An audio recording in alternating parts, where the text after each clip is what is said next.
Spch1311, and today I am going to be doing an informative speech on how to make a homemade salsa.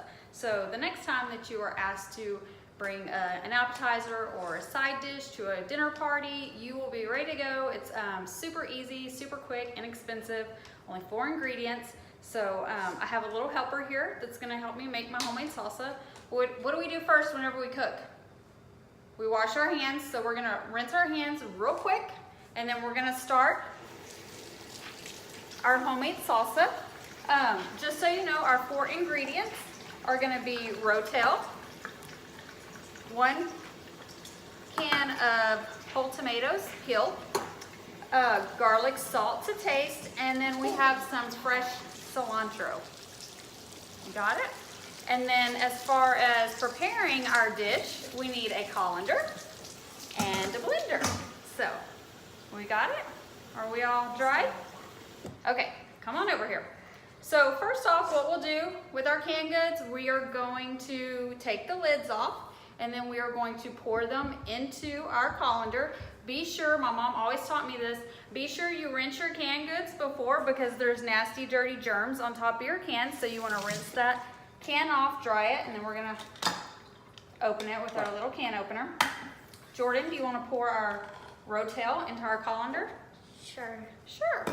So it's very important that you drain the excess juice, don't touch your hair, the excess juice off of your tomatoes, because if not, your salsa is going to be way too watery. You can go ahead and pour those in. So this was the rotel, 2 cans, 28 ounces. Yes, pour that in there. Put that there. Put that in there. Here's our whole tomatoes.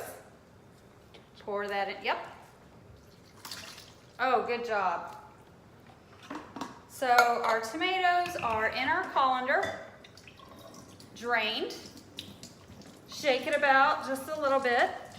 Okay, and so while that's draining, hold that there, we're going to take our cilantro, which is here. We're going to rinse it for the same reason as the canned goods, because there's nasty, dirty germs and dirt and grit. So right here I just have 1 bushel from H-E-B. I'm going to towel dry it where it's not so wet. Goodness gracious, we're not going to touch the food anymore because we're a little snotty over there. We're going to pull off just the head right here. Basically, I don't want a lot of stem in there, so I just want the leaves. So, I'm going to pour this off, pull this off, drop that into our blender. We need to save that lid. It's very important, trust me.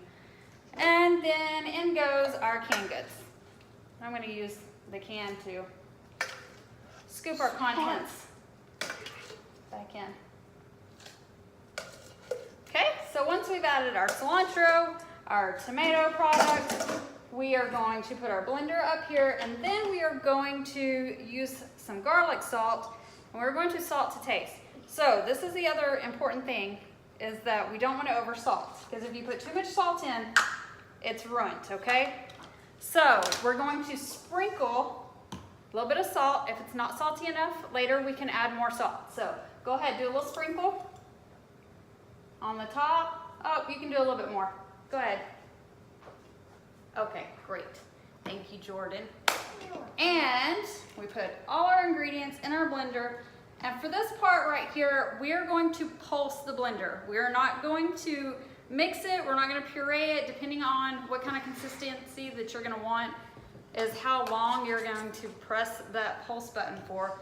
So basically, I just do like 2 turns because I like a little bit of a chunky salsa. So are you ready for this? We're on. Go ahead. Whoop. Okay. Oh my goodness. My blender is going to malfunction on me. Normally it, oh, there we go. That sounded sick. And that's it. That's all we do on that. So, we have a homemade salsa. It really is that easy. Pour it into a dish. There you go. Whoa. And then, I prefer a tortilla chip. I like the scoops. That's my favorite. You want to try one? No, not with the salsa. You don't want the salsa? I'll try the salsa. Okay, you're going to try it? That's pretty much it. You have a homemade salsa. Be sure that you put it in the refrigerator once you're done, because it does need to be refrigerated after you make your salsa. So don't forget, be sure it's gonna be a little bit hot. Be sure you drain your rotel. Be sure that you do little salt. You can modify the recipe if you'd like. Sometimes I throw in a jalapeno or an onion. Obviously, depending on how many seeds are in your jalapeno is gonna be how hot it's gonna be. Or sometimes I'll do a hot rotel if I want it hotter, or if it's too hot for you, your preference, you can go ahead and use a mild rotel. So. Good thing we're not serving this at a dinner party, because we just have a little bit of germs going on. So we're gonna keep this one for home, right? Sure. Thanks for watching, and thanks for giving us an informative speech assignment, because I really enjoyed this and I always wanted to do a little Rachel Ray moment. So thanks, bye.